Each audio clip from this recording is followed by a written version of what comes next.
Hello, my dear students. Welcome back to Katira classes. This is your brother Nishant Katira, and we are going to start chapter 4 time series in this video. ચોથો chapter સામયિક શ્રેણી આ વિડીયોમાં શીખશું. આપણે start કરશું. બહુ easy chapter છે, ખરેખર કહું છું, સાચું કહું છું. તમને એમ કે સર બધા વિડીયોમાં કહે છે બહુ ઈઝી છે, બહુ ઈઝી છે, તો તમે જોઈ લો બધા વિડીયો. ઈઝી ન લાગે તો કમેન્ટમાં કહેજો કે સર આ મને હાર્ડ લાગતું હતું. ઓકે, ખરેખર ઈઝી છે એટલે તમને કહું છું કે ઈઝી છે, બહુ ઇન્ટરેસ્ટિંગ છે અને ઢગલો માર્ક મળવાના છે આ ચેપ્ટરના. તમારે એક કામ કરવાનું છે, થોડુંક ધ્યાન આપવાનું છે, માત્ર બહુ નહીં આપતા, થોડુંક ધ્યાન આપજો, કારણ કે હું તમને ઓળખું છું. થોડુંક ધ્યાન આપશો ને તો તમે ઓટોમેટિક પૂરું ધ્યાન આપવાના જ છો. સ્ટાર્ટ કરીએ આજનો આ લેક્ચર. ઇન્ટ્રોડક્શન એન્ડ ફોર્મ્યુલાઝ નો વિડીયો છે, એટલે નવું કંઈ આપણે નથી શીખવાના. કદાચ આ વિડીયોમાં તમને કંઈ શીખવા ન પણ મળે, પણ એક વાતની ગેરંટી આપું છું કે કોન્ફિડન્સ જરૂર વધી આવશે જો તમે આ વિડીયો જોઈ લેશો તો. એન્ડ સુધી જોડાયેલા રહેવાનું આજે તમને કહું છું, કારણ કે આ ચેપ્ટરમાં આવતી બધી જ વાતો તમને હું એકદમ સિમ્પલ અને સરળ ભાષામાં સમજાવી દઈશ. કન્સેપ્ટ તમારો ક્લિયર કરાવી દઈશ.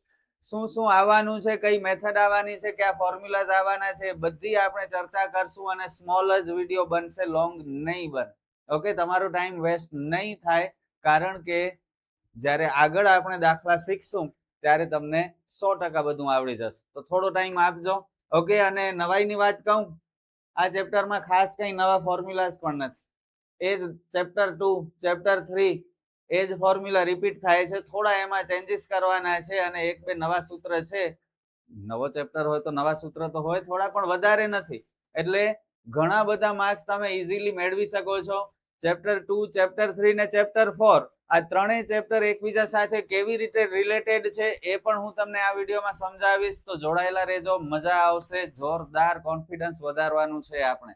Let's start this video without wasting any time and with a beautiful thought. If you want to be strong, learn to fight alone. Strong બનવું હશે તો એકલા લડાઈ લડવી પડશે. બીજા ઉપર આશરો રાખશો તો કંઈ નહીં કરી શકો લાઈફમાં. હા, તમને એમ થશે કે મારા ફ્રેન્ડ્સ જલસા કરે છે, હું પણ જલસા કરું, તો એનાથી તમે વીક બનશો. આ આમ કરે છે, ટાઈમ પાસ કરે છે, આ નથી ભણતો, હું કેમ ભણું, મને પણ મન નથી થતું, વીક બનશો. ભલે આખી દુનિયા કાંઈ પણ કરે, તમારે સ્ટ્રોંગ બનવું છે તો એકલા લડવું પડશે. અને અત્યારે તમારે તમારી લડાઈ પુસ્તકો સાથે કરવાની છે, બુક્સ સાથે કરવાની છે. કંટ્રોલ રાખવાનું છે તમને પોતાના ઉપર, કે જ્યારે હું યુટ્યુબ પર વિડીયોઝ જોવા આવું છું, એજ્યુકેશનના કંઈક શીખવા આવું છું, એટ ધેટ ટાઈમ હું બીજી કોઈ જગ્યાએ ન ભટકી જાઉં. ઓકે, તો એકલા લડાઈ લડવી પડશે, તો જ સ્ટ્રોંગ થશો અને તો જ સક્સેસ મળશે. Let's start with this weightage of this chapter. Okay, ગુણભાર, ચોથો ચેપ્ટર સામયિક શ્રેણી, ટોટલ 18 માર્કનો છે. આંકડાશાસ્ત્રમાં એક બીજો ચેપ્ટર 18 માર્કનો હતો અને એક ચોથો ચેપ્ટર 18 માર્કનો છે. 18 માર્કથી વધારે માર્ક કોઈ અન્ય ચેપ્ટરના નથી. તો સમજી લો કેટલું ઇમ્પોર્ટન્ટ છે અને કેટલું સહેલાઈથી તમે આ માર્ક્સ લઈ શકશો ને એ તમને પણ નવાઈ લાગશે. પણ થોડું શીખવું પડશે, ધ્યાન આપવું પડશે. ઓકે, કેવી રીતે પૂછાશે? વિભાગ એ માં 2 વિકલ્પ પૂછશે, એક માર્કના 2 એટલે 2 માર્ક. વિભાગ બી માં 1 માર્કનો એક થિયરીનો ક્વેશ્ચન હશે જેનો 1 માર્ક. વિભાગ સી માં એક ક્વેશ્ચન 2 માર્કનો હશે જે 2 માર્ક છે. અને મોસ્ટ પ્રોબેબલી 90% થી વધારે ચાન્સીસ છે કે આ 2 માર્કનો જે ક્વેશ્ચન છે ને એ થિયરીનો હોય. ઓકે, અને વિભાગ ડી માં એક ક્વેશ્ચન 3 માર્કનો હશે. 50% ચાન્સ છે કે થિયરી પણ પૂછે અને દાખલો પણ પૂછે. ઓકે, કઈ શ્યોરિટી નથી, થિયરી પૂછશે કે દાખલો, બંનેની તૈયારી રાખવી પડશે. અને આ ચેપ્ટરમાં થિયરી પણ છે સારી એવી, પણ ઈઝી છે. ઓકે, સર થિયરી ઓપ્શનમાં ન નીકળે, અત્યારે ઓપ્શનની વાત ન કરો. હજુ આપણે નવો ચેપ્ટર સ્ટાર્ટ કરીએ છીએ તો નબળી વાત ન કરો. ઓકે, અત્યારે ફૂલ કોન્ફિડન્સ રાખો કે મારે બધું શીખવાનું છે અને હું શીખીશ. મારું કામ શીખવાનું છે, હું શીખીશ. ઓકે, ઓપ્શનમાં નીકળતી હશે તો at the exam time we will talk about that. અત્યારે કોઈ એક્સક્યુઝ નહીં, કોઈ બહાના નહીં. ક્યાંય આપણે ડરીને ભાગવાનું નથી, અત્યારે બધું કરવાનું છે એમ સમજીને જ તૈયારી કરો. ઓપ્શનમાં નીકળતું હશે એની વાત આપણે પાછળ કરશું એક્ઝામ ટાઈમ. ઓકે, ત્યારે બધું હું તમને સમજાવીશ. તો આ દાખલો અથવા થિયરી કંઈ પણ હોઈ શકે છે.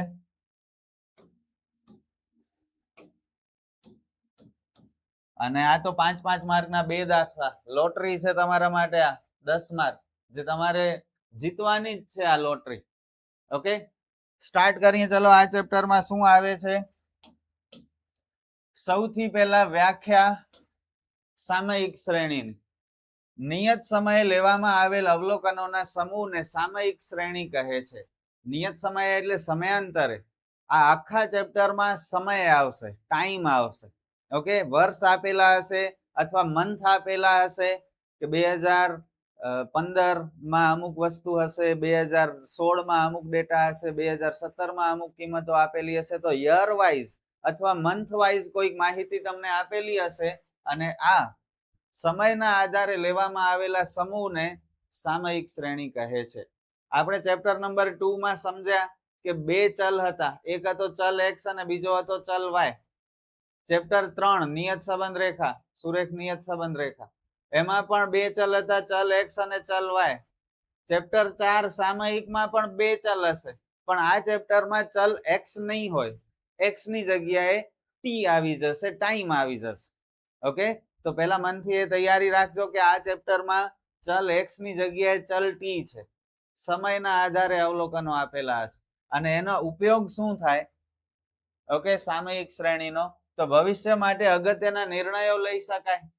ધારો કે 2021 માં કોઈ કંપનીની આવક અથવા આપણી આવક 5 લાખ રૂપિયા હતી, 2022 માં વધીને 6 લાખ થઈ, 2023 માં વધીને 8 લાખ થઈ, 2024 માં વધીને 10 લાખ થઈ, 2025 માં ઘટીને 8 લાખ થઈ, 2026 માં યર એન્ડ 2026 માર્ચ 31 માર્ચના યર એન્ડ થાય ત્યારે આપણે જે આપણો હિસાબ કર્યો ત્યારે ઘટીને 7 લાખ થઈ ગઈ.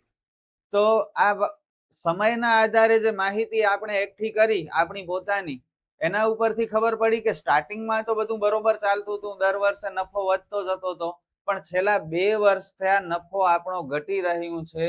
તો શા માટે આ થઈ રહ્યું છે? why our profit is decreasing every year since last 2 years? Okay, તો એના માટે આપણે અગત્યના નિર્ણયો લેવા પડશે. અને એ કેમ ખબર પડશે? તો આ સમયના આધારે જો માહિતી આપણી પાસે હશે તો આપણે અગત્યના નિર્ણયો લઈ શકશું. કંઈક ચેન્જીસ કરવા પડશે આપણે બિઝનેસ કરવાની રીતમાં, તો એ પ્રમાણે અગત્યના નિર્ણયો લેવામાં ઉપયોગી થાય. ભવિષ્યમાં થતા ફેરફારોનો અંદાજ મેળવી શકાય. ભવિષ્યમાં જે ફેરફારો, ધારો કે આપણને ખબર પડી કે ભાઈ સ્ટાર્ટિંગમાં તો બહુ સારું પ્રોફિટ મળતો હતો, વધતો હતો, હવે ઘટી રહ્યો છે, તો ભવિષ્યમાં આપણે અંદાજો લગાડી શકીએ કે જો આમ જ રહ્યું તો હજી 2 વર્ષ 3 વર્ષ રહીને કદાચ આપણે લોસમાં જઈ શકીએ. ઓકે, જો આપણે આપણી મેથડમાં ચેન્જ નહીં કરીએ તો ભવિષ્યમાં થતા ફેરફારોનો અંદાજ મેળવી શકાય છે. અત્યારથી જ અંદાજો મળી જાય. માહિતીનો તુલનાત્મક અભ્યાસ કરી શકાય છે. જુદા જુદા વર્ષની માહિતી આપણી પાસે હોય તો એની કમ્પેરિઝન થઈ શકે અને ભૂતકાળની પરિસ્થિતિ પરથી ચલનનો પ્રકાર અને માપ જાણી શકાય છે. ભૂતકાળની સ્થિતિ પરથી ચલનનો પ્રકાર અને માપ જાણી શકાય. ત્યારબાદ સામયિક શ્રેણીના ઘટકો, 4 ઘટકો છે સામયિક શ્રેણીના. ક્યાં ક્યાં છે? દીર્ઘકાલીન ઘટક અથવા વલણ, ઓકે, લોંગ ટર્મ કમ્પોનેન્ટ ઓર ટ્રેન્ડ, જેને ટીટી કહેવાય. શું કહેવાય? આને કહેવાય ટીટી. આ ટી એટલે ટ્રેન્ડ, બરોબર, અને કેપિટલ ટી બધી જગ્યાએ આવશે આ ચેપ્ટરમાં. સોરી, આ ટી નહીં, આ કેપિટલ ટી છે ને એને ટ્રેન્ડ કહેવાય. કેપિટલ ટી ને ટ્રેન્ડ કહેવાય. ત્યારબાદ આના રિલેટેડ થિયરી પૂછાઈ શકે, ઇમ્પોર્ટન્ટ છે. લોંગ ટર્મ ટ્રેન્ડ, આજથી 5 વર્ષ 7 વર્ષ પછીનો ટ્રેન્ડ શું હશે એ સામયિક શ્રેણી ઉપરથી ખબર પડે. એના સિવાય મોસમી ઘટક, સિઝનલ કમ્પોનેન્ટ, ઇંગ્લિશમાં આના માટે જે શબ્દ છે એ છે ST. S એટલે સીઝન, મોસમ. ઓકે, ત્યારબાદ નેક્સ્ટ છે ચક્રીય ઘટક, સાયક્લિક કમ્પોનેન્ટ, CT.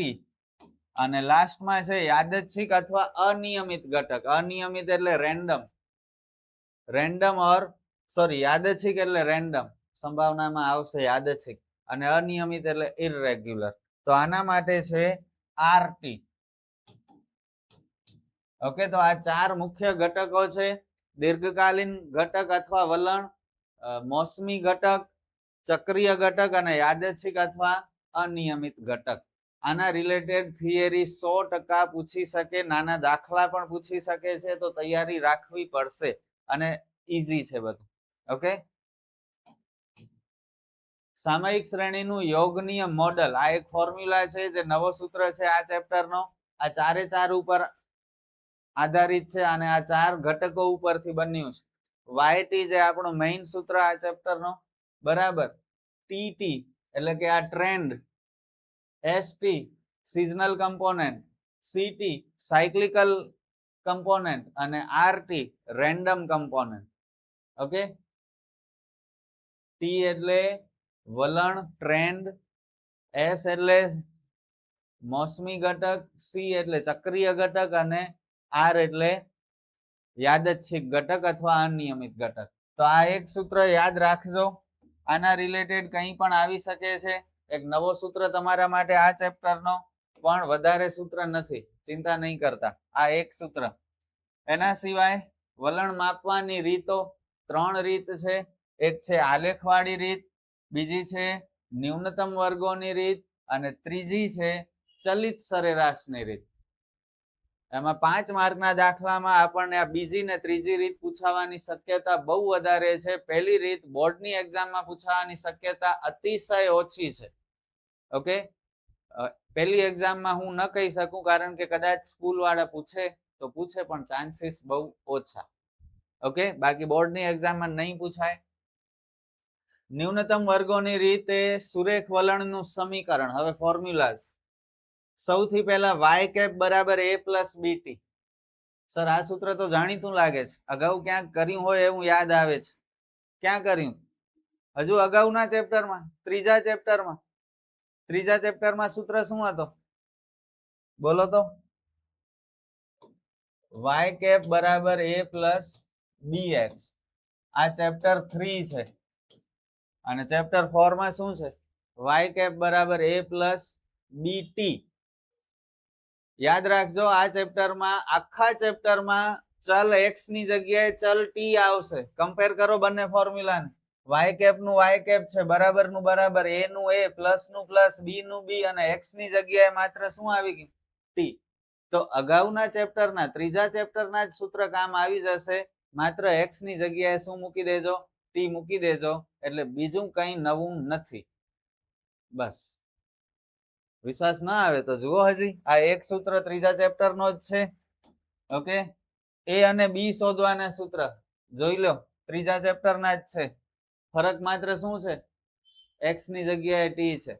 b બરાબર n sigma ty minus sigma t ગુણ્યા સિગ્મા y છેદમાં n sigma t square minus કૌંસમાં સિગ્મા t આખાનો વર્ગ.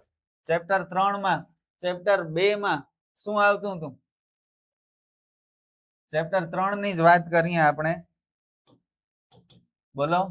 n sigma xy minus sigma x ગુણ્યા સિગ્મા y છેદમાં n sigma x square minus sigma x આખાનો વર્ગ. જો જ્યાં જ્યાં x છે ત્યાં ત્યાં t છે. અને બીજા ચેપ્ટરમાં પણ હતું, પણ એમાં સાથે ચલ y આવતું. આ ફોર્મ્યુલા સેમ હતો, પણ ચલ y આવતું. જે ચલ y ત્રીજા ચેપ્ટરમાં દૂર થઈ ગયો અને ચોથા ચેપ્ટરમાં x ની જગ્યાએ t આવી. બાકી સેમ ફોર્મ્યુલા રિપીટ થાય છે બીજા, ત્રીજા અને ચોથા ચેપ્ટરમાં. ઓકે, તો આ પણ કંઈ નવું ન કહેવાય. હવે એ શોધવાનો સૂત્ર, એ પણ જુઓ સેમ છે, બીજા ચેપ્ટરનો જ. ત્રીજા ચેપ્ટર પ્રમાણે. ત્રીજા ચેપ્ટરમાં શું હતો ફોર્મ્યુલા? a બરાબર y bar minus bx bar. a બરાબર y બાર માઇનસ bt બાર. x ની જગ્યાએ t. બોલો શું કહો છો? હવે છે કઈ નવું? કઈ નથી, એક જ સૂત્ર નવો છે. અને એ કેવો હતો નવો સૂત્ર? આ યોગ મોડલ થોડી વાર પહેલા જોયા બધા ઘટકોનો. ઓકે, બાકી બધા તો એ જ છે ત્રીજા ચેપ્ટરના. હવે કોન્ફિડન્સ આવે છે કે નહીં? આ ઇન્ટ્રોડક્શન નો વિડીયો હોય જ કોન્ફિડન્સ માટે. જરા જોઈ લો, સમજી લો, એટલે તમને ખબર પડી જાય, આઈડિયા આવી જાય કે ચેપ્ટરમાં આપણે શું ભણશું. અને જ્યારે ભણીએ ને ત્યારે તમને ડર ન લાગે. બસ એના માટે જ આ હું વિડીયો બનાવું છું. અને ધેટ્સ ઇટ. ઓકે, હજી છે ત્રીજી રીત. ત્રીજી રીત, ચલિત સરેરાશની રીતે વલણની કિંમત મેળવવી. આ થોડાક નવા સૂત્ર છે, પણ એ પણ બહુ લિમિટેડ છે અને બહુ ઈઝી છે. જુઓ, 3 સમયની ચલિત સરેરાશ એનો ફોર્મ્યુલા. ટેબલ બનાવવું પડશે અને અત્યારે ખબર પણ નહીં પડે. દાખલો કરશું ને ત્યારે જ ક્લિયર થશે. અત્યારે એક્સેપ્ટ કરતા જાઓ. 3 સમયની ચલિત સરેરાશ બરાબર 3 ક્રમિક સમયના ચલિતનો સરવાળો છેદમાં 3. 3 સમય હોય તો છેદમાં 3 આવે. હવે સમય કંઈ પણ હોઈ શકે, વર્ષ પણ હોઈ શકે, માસ પણ હોઈ શકે, ક્વાર્ટર પણ હોઈ શકે, quarter 1, quarter 2, quarter 3, quarter 4. Okay, આવી રીતે. તો ઇટ કેન બી એનીથિંગ. જે માહિતી હશે એ પ્રમાણે આપણે દાખલા ગણશું. અત્યારે સ્વીકારતા જાઓ. 3 હોય તો છેદમાં 3 આવશે. 5 સમયની ચલિત સરેરાશ, તો 5 વર્ષના કિંમતોનો સરવાળો કરી અને ભાગ્યા 5 કરવું પડશે. સરેરાશ એટલે એવરેજ. ઓકે, 3 વર્ષ હોય તો 3 થી ભાગવાનું, 5 વર્ષ હોય તો 5 વડે ભાગવાનું. 5 ક્રમિક સમયના ચલિતનો સરવાળો ભાગ્યા 5. અને છેલ્લે 4 સમયની ચલિત સરેરાશ, 4 ક્રમિક સમયના ચલિતનો સરવાળો છેદમાં 4. હજુ આનામાં આગળ પણ એક સ્ટેપ થશે. પહેલા આ સ્ટેપ કરવું પડશે, ત્યારબાદ હજુ એક સ્ટેપ થશે. એ તમને દાખલામાં શીખવીશ. અત્યારે ખાલી આટલું યાદ રાખો કે 3 કીધું હોય, 3 ચલિત સમયની સરેરાશ, તો 3 વર્ષનો ટોટલ કરી 3 થી ભાગી દેવાનું. 5 ની વાત કરી હોય તો 5 વર્ષની કિંમતોનો ટોટલ કરી 5 વડે ભાગી દો. 4 સમયની ચલિત સરેરાશ શોધવાનું કીધું હોય તો 4 વર્ષની કિંમતોનો ટોટલ કરી 4 વડે ભાગી દો. અને આમાં હજુ એક સ્ટેપ આગળ થશે, that I will teach you at the time of solving sums of exercise. Okay, બસ કઈ નવું નથી ખાસ. હવે આટલું જ હતું આ ચેપ્ટરમાં. એન્ડ ઓફ સ્લાઇડ શો, પૂરું થઈ ગયું. હવે તમે કહો કે આ ચેપ્ટર તમારાથી થશે કે નહીં થાય. પોઝિટિવ રિસ્પોન્સ જોઈશે મને બધા પાસે. ફૂલ કોન્ફિડન્સ થી આપણે ભણવાના છીએ અને 18 માર્ક આપણે લેવાના જ છીએ કંઈ પણ કરીને. અને ઇઝીલી લઈ શકીએ. વીકમાં વીક સ્ટુડન્ટ પણ લઈ શકશે. તો વિડીયો ગમ્યો હોય તો લાઈક કરજો, ફ્રેન્ડ સાથે શેર કરવાનું ભૂલતા નહીં. આપણે ફરી મળીએ નેક્સ્ટ વિડીયોમાં સ્વાધ્યાય 4.1 ના સમ્સમાં, જેમાં આલેખની રીતે સોલ્વ કરશું આખી એક્સરસાઇઝ. મજા આવશે. Good bye.